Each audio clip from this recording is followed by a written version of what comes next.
Okay, we are trying this one more time. Instagram keeps shutting down when I share an image. So I don't think we'll have images today if I want to keep going, but we're going to do it anyway, and we're going to do a research review. We're talking today about an article called Neural Processes Linking Joint Hypermobility and Anxiety, Key Roles for the Amygdala and the Insular Cortex. Now, normally I'd share a visual with you of the article, of some of the great images from this.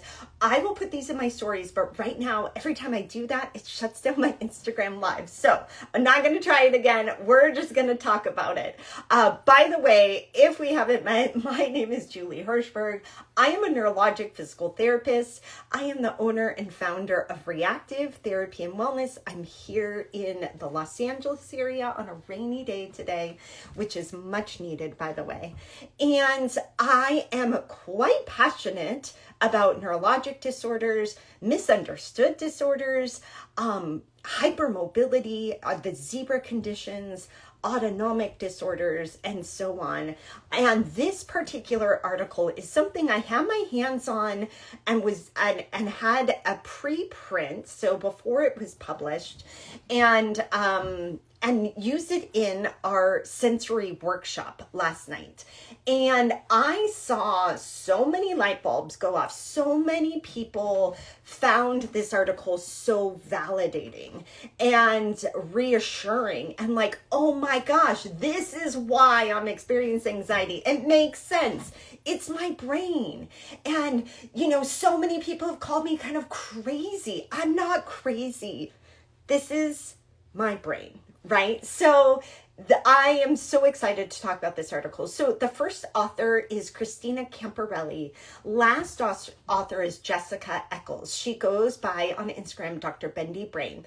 I've actually asked her to join us. I've read almost everything she's published, because clearly she has the same questions that I have, things that I'm seeing clinically and things that she is researching. So she has said yes, she would do a live with us someday.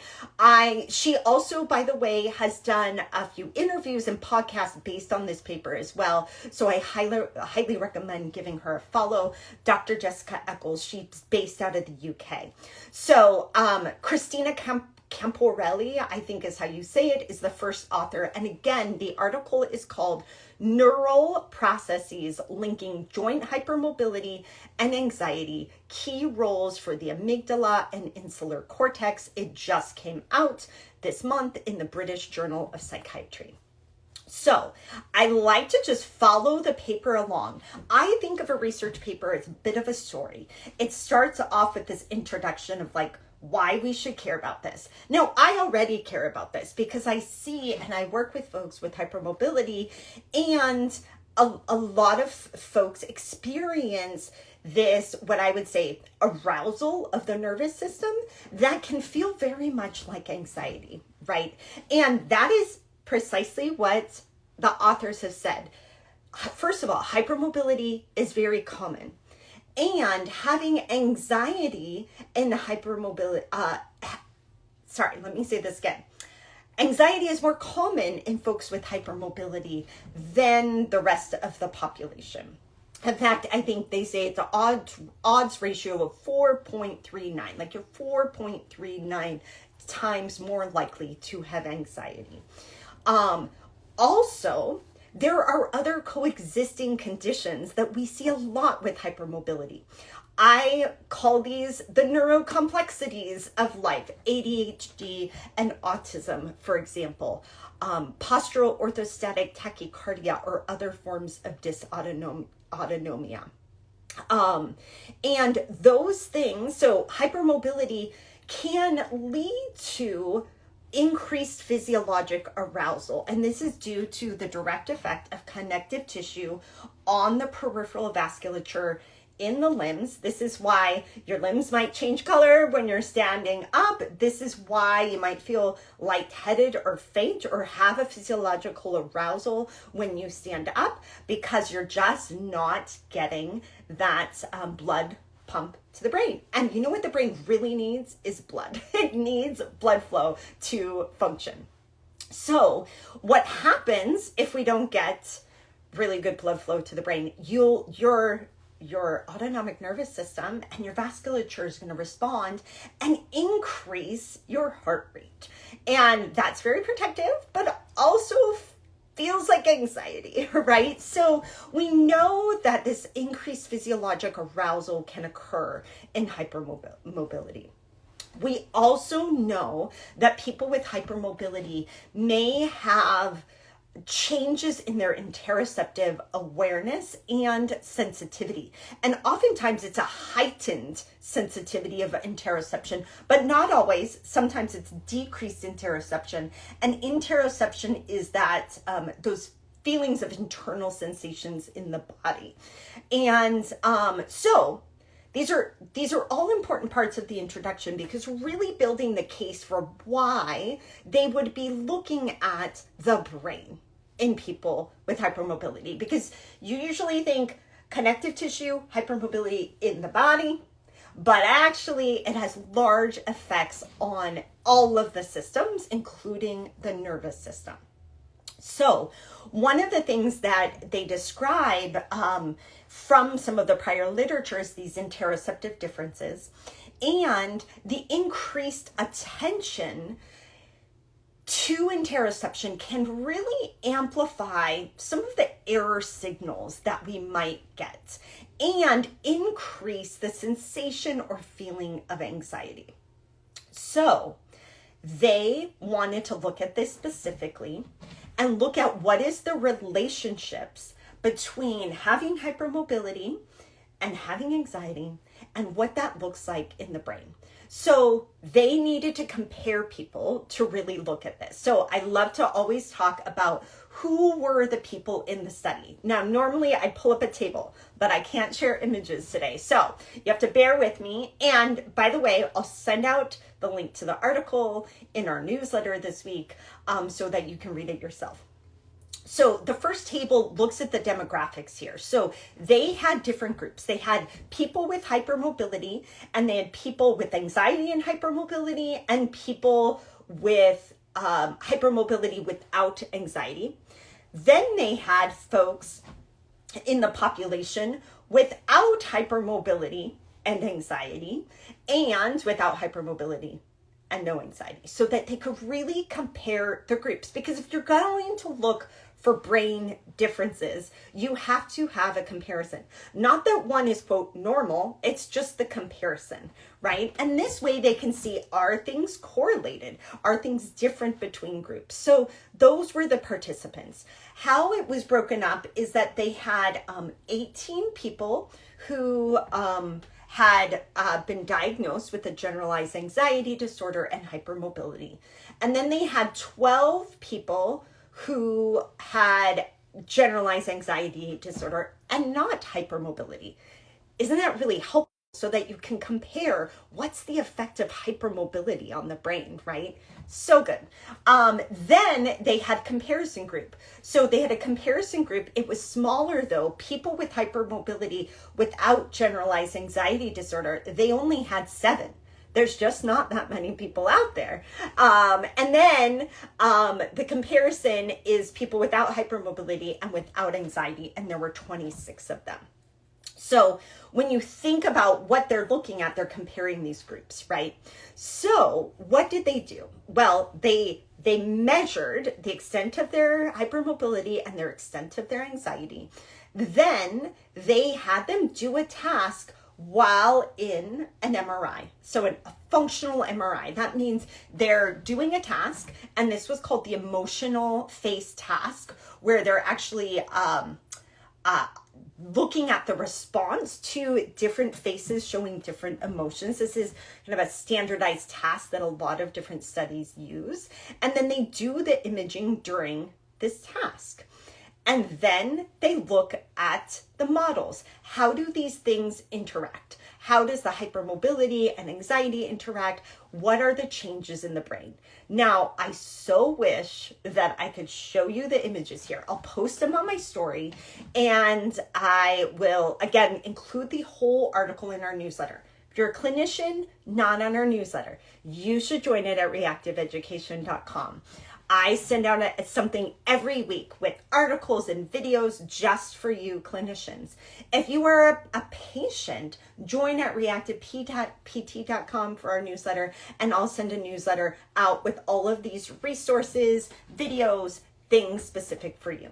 So they have these lovely figures. And again, I'll share them with you. I can't share them on here for some reason today, where you can see the brain differences and changes comparing people with and without hypermobility and people with and without anxiety, so that you can actually see some of the differences. But I'll summarize the findings for you here. There's two really great images, but the biggest piece of findings that they had, number one, people with hypermobility and anxiety had increased, so higher brain activity in the amygdala and in the insula. So the amygdala is that part of the brain that detects a threat, or processes a threat. And then the insula is insula does a lot of things, but a key part of it is our interoception. So this is really important, that these two areas were increased activity. So we may actually wonder why. So we'll talk about the why in a second there. The other thing that they found is that the degree of hypermobility, so they just looked at a correlation, the degree of hypermobility was strongly correlated with insula activity. This is our interoceptive center, with people with anxiety. So it was more strongly correlated in the group that had hypermobility and anxiety. So these two areas, amygdala and insula, these areas are really important in many different ways, but we might think of particularly the insula and this interoceptive awareness. This might be due to, potentially, right? They didn't study this part, by the way, but when you have these findings, you have a discussion section that's like, why? What's happening here? So could this be due to the signals coming from a autonomic state, right? So a state of heightened autonomic or heightened sympathetic activity would signal to the brain much like anxiety. Right? So, similar to, I know the other day, like typically I don't drink a lot of caffeine. The other day, my coffee had more caffeine in it, and I felt so anxious because it ramped me up a little bit, right? So that's a physiologic arousal from caffeine that ends up being felt or experienced like anxiety, right? So similarly, in a person with hypermobility who is experiencing a state of dysautonomia due to, for example, when they're standing and they have decreased blood flow to their brain and their heart rate is increasing to keep up and increase the blood flow, that could be signaling to the insula, and we're getting increased activity there. This is really supported, by the way, because we see in this nice little graph, there is a correlation that it's actually related to the hypermobility. We don't know. Now, remember, correlation doesn't equal the cause. They're related, right? So hypermobility seems to directly relate to this insula activity. So, for example, more hypermobile, more insula activity, and also more anxiety, right? So, the thing that I often think about with this is like, could could we be seeing increased levels of anxiety in a person with hypermobility due to the direct effect of the hypermobility on the brain? That it is this heightened activation of the amygdala and the insula. And the other thing that kind of connects all of these is the sensory system. So the hyperactivity of the amygdala, which is perception of threat, and it integrates all of the external information, all that internal interoceptive information together. So remember, interoception is just another form of sensation coming from within our body. So could this be the why, right? Could this be why we're seeing what we're seeing, is that there's actually brain changes that have occurred. Now, we don't know when these occurred, right? So there's a little bit of a chicken or the egg phenomenon here. Like, do these occur developmentally with the hypermobility? Do these occur because a person is experiencing hypermobility in their body over the lifetime? We don't know what came first part of this, but we do know that they are related. And I think what is most important is kind of the bottom line. What does this mean for us as clinicians? What does this mean for people with EDS and POTS? When I shared this study last night in our sensory workshop, there were a lot of people that chimed in and said, well, no wonder the traditional treatment for anxiety, like medications or maybe cognitive behavioral therapy or other modalities, they didn't work for me. I heard that from many people. They just didn't work. The traditional things didn't work. And here I am still feeling very anxious. Well, it might be because your wiring is different, that your network connections in your brain are different. And the people need a very personalized and individualized approach. That is brain and body based, right? Because if this is mediated by the hypermobility, it doesn't, and this is like my big soapbox. There's only one brain, and all of those tracks and connections and pieces are in there together. You can't separate them. So anxiety doesn't just kind of live on its own in this part of the brain. It's intimately connected. And as we see from the study, actually very well correlated specifically with hypermobility. The brain and the body, very, very connected. And as Amy is saying, oh, so many ideas now. Yes, that is exactly what I was thinking. As I have been reading Dr. Jessica Eccles' work, I've had so many ideas, and it's just light bulb moments, really thinking about how we need to even better personalize our therapy for the person with hypermobility and anxiety. And that it's not just well, let's treat the anxiety, right? The whole person.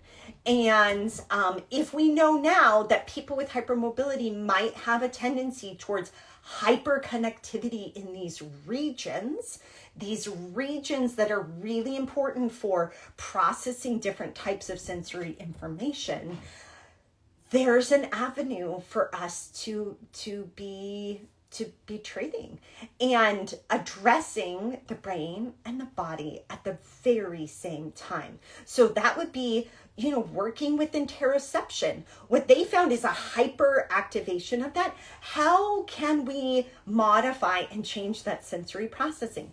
Yes, sensory processing is modifiable. So yes, there are these brain changes, but here's the really good news. The brain is super plastic, and we can modify things by changing inputs, by altering our awareness and attention to signals, by kind of upregulating some signals and downregulating other signals. There is so much possibility for us from the clinical world, physical therapists, occupational therapists, speech therapists, psychologists can all really be thinking about a broader picture of sensory processing. And yes, I really think that for some folks with hypermobility anxiety, a lot of the traditional approaches for anxiety management may just not work. They need a brain and body based approach. I think everybody kind of needs a brain and body based approach. I'm not just going to limit that to hypermobility, but this particular study really highlighted that point. So there you have it. The article again, and I will share it in our newsletter as well. It's called Neural Processes Linking Joint Hypermobility, Anxiety, Key Roles for the Amygdala and Insular Cortex, from the British Journal of Psychiatry, just out this month, January 2025. And by the way, I shared this research study in our workshop, our sensory workshop for people with EDS and POTS and MCAS and all of the things. I shared this last night. You can still sign up and grab the recording of that workshop. It's available to you. We had a fabulous time, by the way. There was like almost 300 clinicians and zebras all in a dazzling array in that workshop. It was fantastic. And this, by the way, this intricate understanding of the brain and the body in hypermobility and in POTS, right, in other zebra conditions, this is exactly why we run a very specific zebra program. We are at Ehlers-Danlos Society core network facility at re+active, because this is a big area that we love and that we're passionate about. We run a zebra program where we see people in person or online with PT, OT, psychology, yoga therapy, and fitness. And just today, actually, we announced it last night at our sensory workshop, we opened a brand new online zebra membership for people with dysautonomia and POTS and hypermobility spectrum disorders, EDS, MCAS, MECFS, and so many more of these zebra conditions. We started this membership program because we knew this was an unmet need. Not everybody can come out and work with us in California. Some people need really long-term support in an accessible way, and they need a brain and body approach. Like exactly this research put into action. And so we started this, and every single week we have an education class for people with zebra conditions on all of these pieces: pacing, exercise, activity, the sensory system, the autonomic nervous system, building a toolbox and strategies that's individual for each person. Emma's asking, how do we get into the membership? And the workshop link. Okay, great. I'll put this in our stories on Instagram. But I'll send you the link for the workshop and the link for the zebra membership. So we just opened our doors, and we, because it is us just starting, it is on sale for this week as well. You can join us for a whole year, and we actually get to do, if you join us in an annual membership, we get to do one-on-one wellness evaluations with you, which is like one of my favorite things to do. Or you could just join us month to month and see if it's right for you. So our zebra membership also includes a community. People are already getting in there, introducing themselves. One of the things that I loved last night in our sensory workshop was people connecting with each other and sharing resources already. It's amazing when you bring together a positive group of folks to support one another. I think it's really incredibly powerful. So Emma Zadboy, Emma Sadboy. I'm not sure how to say your name, but I can send you those links. And anybody else, you can send me a quick direct message. Let me know that you're interested. I'll send you the link so you can check out our Zebra membership.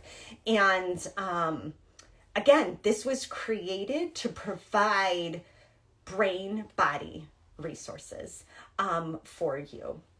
I see another question. How many members are there? This is brand new. So let me give you a little backstory. We run an entire wellness program at re+active. We run in-person classes. We do yoga therapy. We do training. Last year, we launched a membership for people with functional neurologic disorders, and there are just over 100 people in that membership. Just last night, we launched this membership, the Zebra membership. I anticipate that we will probably at some point also have about 100 members. When we launch, we anticipate maybe that about half that amount will start with us. Most of our classes are 10 to 20 people. And then again, the folks that join us for an annual membership, those folks also every 6 months meet with us one-on-one. We discuss where they are, where they want to be. They set goals, and we make very specific recommendations for specific classes to do, resources to give their therapists and physicians. We create a personal pie chart of where they should focus their time. Like, is it the sensory system? Is it autonomic? Is it lifestyle pieces? And so on. So that's what we do in for folks who sign up for a whole year with us. We actually do that twice a year. And then of course you have weekly classes that you can attend, and it's very individualized, as it should be. Not everybody is going to be doing a balance class. Not everybody is going to be doing mindful movement or our mind body class. Not everybody is going to do our pacing through exercise. It's really what you particularly need. And that is what we know when it comes to hypermobility, when it comes to POTS. It's so person specific. And that was one of the take home points from this article, is people need really individualized recommendations, and just a different approach, a brain body approach. So do send me a message. I'll send you links to that. And again, if you're not on our newsletter, join our newsletter. I'll send this article. I will send our videos as well. And thank you. Thank you for being here. And thanks for being curious like me about what is happening in the nervous system in response to what's happening in our bodies, right? I think it is so fascinating. This particular article really blew my mind. So thanks again for being with us tonight. I see a couple of our Brain Bites members here. So if you're here, I'm going to see you in our live session. And in just a few minutes, we're talking about EDS and POTS. This is our Brain Bites is our membership for clinicians, and it is EDS POTS month. And I'm so excited. Naoya is teaching with us and sharing cases. We are going to learn so much tonight. So my fellow Brain Bites members, I will see you in a few minutes. And everybody else, I will see you very soon. Do take care. Have a wonderful evening.